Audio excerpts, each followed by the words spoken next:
The Holy Gospel according to St. John, the 11th chapter. Glory to you, O Lord.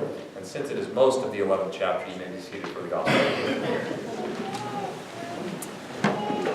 Now a certain man was ill, Lazarus of Bethany, the village of Mary and her sister Martha.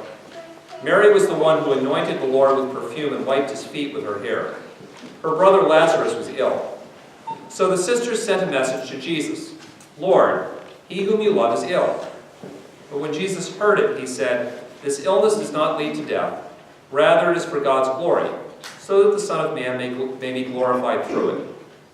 Accordingly, though Jesus loved Martha and her sister and Lazarus, after having heard that Lazarus was ill, he stayed 2 days longer in the place where he was. Then after this, he said to his disciples, "Let us go to Judea again."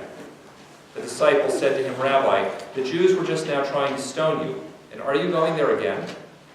Jesus answered, "Are there not 12 hours of daylight?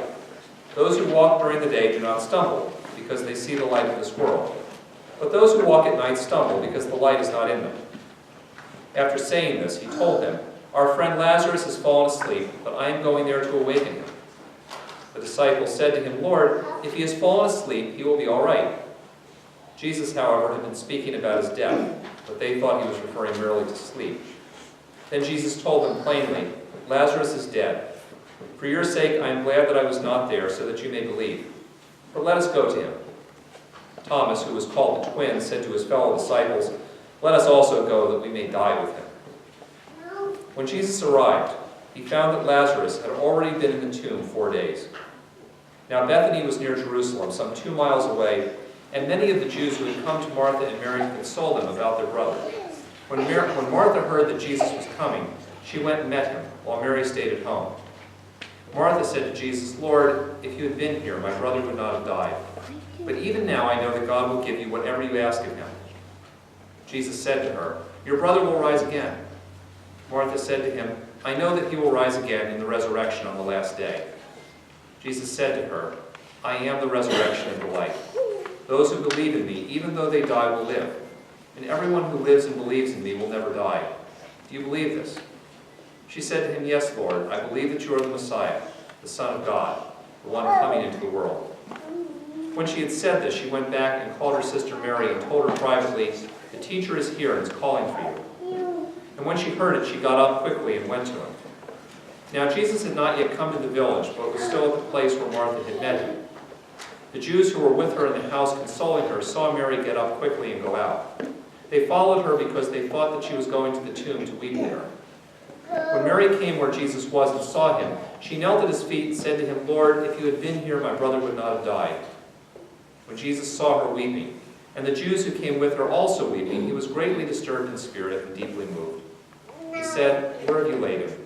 They said to him, "Lord, come and see." Jesus began to weep. So the Jews said, "See how he loved him." But some of them said, "Could not he who opened the eyes of the blind man have kept this man from dying?" Then Jesus, again greatly disturbed, came to the tomb. It was a cave, and a stone was lying against it. Jesus said, "Take away the stone." Martha, the sister of the dead man, said to him, "Lord, already there is a stench because he has been dead 4 days." Jesus said to her, "Did I not tell you that if you believed, you would see the glory of God?" So they took away the stone. And Jesus looked upward and said, "Father, I thank you for having heard me. I knew that you always hear me, but I have said this for the sake of the crowd standing here, so that they may believe that you sent me." When he had said this, he cried with a loud voice, "Lazarus, come out." The dead man came out, his hands and feet bound with strips of cloth, and his face wrapped in cloth. Jesus said to them, "Unbind him, and let him go." Many of the Jews, therefore, who had come with Mary and had seen what Jesus did, believed in him. The Gospel of the Lord. He stinks. That is literally what Martha says to Jesus when he tells her to take away the stone. He stinks. When we translate it into English, and almost all the English translations, it gets changed to this more passive kind of nuanced thing. "Oh, but Lord, you know, there's a little bit of a stench now," as though maybe somehow Jesus were too dumb to realize that a body that's been dead for 4 days stinks. But literally, what Martha says to Jesus is, "Lord, He stinks. He's been dead for 4 days. It's an honest, visceral reaction to Jesus' request to take away the stone. In fact, Martha's basically saying, the whole thing stinks. This whole situation stinks. But being able to actually say that to Jesus, to be absolutely open and honest about how she's feeling, puts her in a position in which she's able to fully accept that she cannot fix it or change it. I mean, Martha clearly believes that her brother's going to rise again on the last day. She says this to Jesus, I know that my brother will rise again on the last day, but in this day, there's nothing more that she can do. There's nothing more, as far as she knows, anybody can do. The whole situation, it just stinks. And being able to say to Jesus, it stinks, is a way of being able to put the situation completely into Jesus' hands. When Martha's able to say to Jesus, it stinks, she's also able to be open to a new and different path forward that she hadn't even believed was possible. And it's only after, you watch this thing, he says to her, take away the stone, and she says, no, he stinks. The whole situation just stinks. It's only after that she's able to say, all right, well then I'll take away the stone. I have no idea how that's going to happen, but I'm open to this new possibility because I've been in a place where I'm able to say, it stinks. And also because she's able to say it stinks, she's now actually ready to take that first step. That first step of rolling the stone back away from the tomb. Sometimes we read this story, and because a lot of us have heard this story over and over again, we know what's coming, and we think Martha knows what's coming. Oh yeah, I'm going to roll the stone away, and then Jesus is going to say the magic words, and out pops Lazarus. But Martha really has no idea.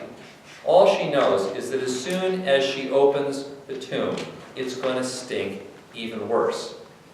But she's willing to take that step because the situation right now, it stinks. And Jesus says, take this first step. And she's willing to do it. But it stinks. It stinks. And that's the same thing that the ancient people of Israel were saying to God in today's first reading. Ezekiel is addressing people who are not living in their own land. They are Israelites who have been conquered by the Babylonians and deported. Their country has been taken away from them. Their temple and their city was razed. They had been dispersed. And so now they say to God, you know what? It stinks. And in saying it stinks, it's a way of saying, you know what? We have seen this movie before and we know how it ends. Because there had been a northern kingdom 150 years ago, and the Babylonians had come down and razed the city and dispersed the population. And those people were gone. Nobody knew really what happened to them. The whole society had been destroyed. Theirs now had been too. Everything that they thought was going to happen good was gone. And so now they say, and that's why Ezekiel quotes it back to them, when God quotes it back to them, our bones are dried up. Our hope is lost. We are cut off completely. We're dead. We're completely dead. Not just mostly dead. We are completely dead. And it stinks. Yet that also meant, when they said it stinks, that they were now in a position of giving up control and putting themselves in God's hands in a way that they probably hadn't been able to do for a very long time.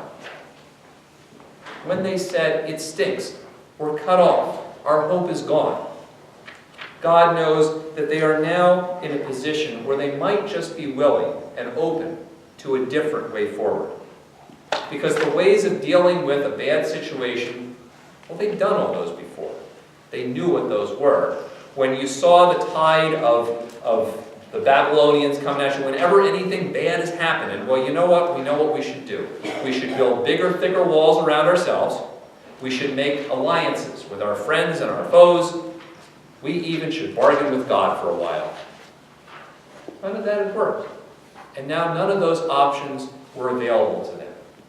And in the moment where they say, you know what, we're dead like these bones in the valley, our hope is gone, it just stinks. Now God figures, you know what? They're probably open to trying a different path forward. And when they're able to say, it stinks, our hope is gone, we're completely cut off, God sends them Ezekiel to say, get ready for the first step in going home.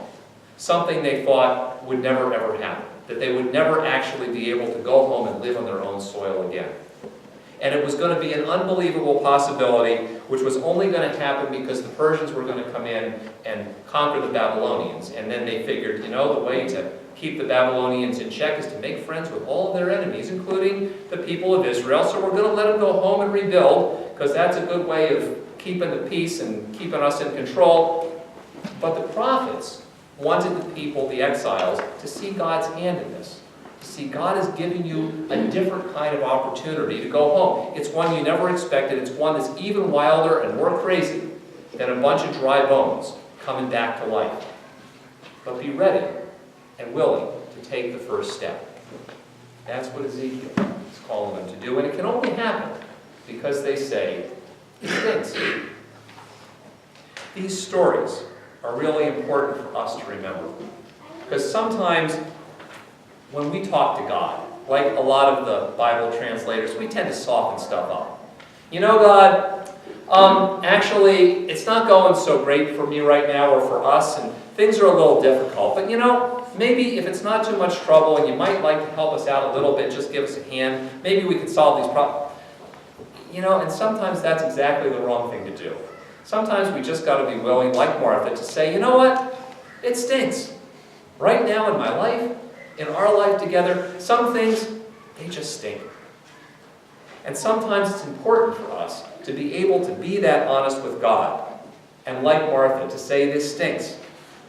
And that's because when life and the world around us really do stink, being able to openly and honestly tell that to God and open ourselves to God is the way that we also sometimes hit spiritual rock bottom and give up trying to control or change the situation that we cannot fix ourselves. And that's always what we want to do. We want to try to work harder or deny that it's really going to last, this problem, or maybe even bargain with God. You know, the people that say, oh, if we just pray harder and harder, maybe we can kind of get God to do it. All of that is about us trying to have control. And like those ancient exiles who said, you know what, we tried building bigger walls, we tried creating different alliances, we tried bargaining with it. None of that worked.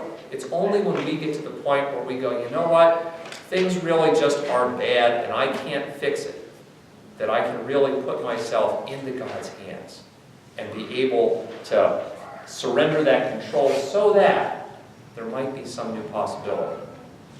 And when we're able to say, boy, it stinks, then maybe we are really open to some new, wild, and crazy possibilities that God's putting before us that we would never even consider while we're still in the point of trying to solve today's problems by using yesterday's solutions. Because that's also so often what we want to do. I want to fix it by, because if this happened 10 years ago, this situation, I know how to fix that situation. If it had happened a couple days ago, I could have prevented it. And that's what Martha and Mary are doing also. They're trying to use yesterday's solutions to this until they say it stinks. Because both of them come up to Jesus and say, you know what, Lord, if you'd have been here 4 days ago, we know the solution to this problem, right? 4 days ago, you would have healed him, he wouldn't have died, we wouldn't have had this problem. I know what yesterday's solution was, but today, what's the solution today? And it's only after Martha's willing to say, this stinks, that Jesus is able to give her another possibility. And when that happens, then we're also in a place where we're ready and willing to take the first step into a new future. You know, Martha didn't know what was going to happen when the stone was rolled away, but she was willing to take that first step. The exiles in Babylon didn't know what was going to happen exactly when they went home. And all of those situations were going to be filled with all kinds of opportunities and all kinds of threats. The story goes on. I have read for you today 45 verses of the 11th chapter of the Gospel of John, which is way plenty to read in church. But when you go home, take the opportunity to read the rest of the 11th chapter and a little bit into the 12th, because we end this and we go, woo! Lazarus is raised from the dead. People believe. That's great, wonderful, end of story. But it's not. It takes 23 more verses to hear the rest of the story, in which Jesus goes back to Martha and Mary and Lazarus' house, and all these people want to start showing up to see Jesus, but they also want to see Lazarus, because, if a guy is raised from the dead, you want to see this guy. You want to meet this person and find out. And so it says people show up because they want to see Lazarus, because Jesus raised him from the dead. So the temple authorities go, man, too many people believing in Jesus because of that. We got to off this guy. We got to kill him. And there's a plot 23 verses later to go kill Lazarus. And that also stinks, because Jesus raised him from the dead. And all of a sudden there's a plot to kill him again. But that's part of the way life goes so often, isn't it? Something goes good, and then something else stinks. And then it gets better, and then it stinks. And what Jesus is calling us to do in these stories is to be people who are willing to actually say to God, this stinks, so that we can put ourselves in God's hands, be open to new possibilities, and take a first step into a new way of living. So I hope that for most of you, most of the time, life doesn't stink. But when it does, it's important, like Martha, to be willing to say to God in prayer, you know what, this stinks. And sometimes that's all you got to say. That's the complete prayer of Martha. Lord, this stinks. Because it's when we're able to be that honest, that open, that visceral with our feelings to God. It's in those moments that we're able, like Martha, to be able to fully put ourselves in God's hands. It's in the moments when we can say to God, this stinks, that we open ourselves to new possibilities that we would have never before considered. And it's sometimes only when we're willing to get to the point where we say it stinks that Jesus can actually guide us and lead us into taking the first step into the new ways of life that He has in mind for us.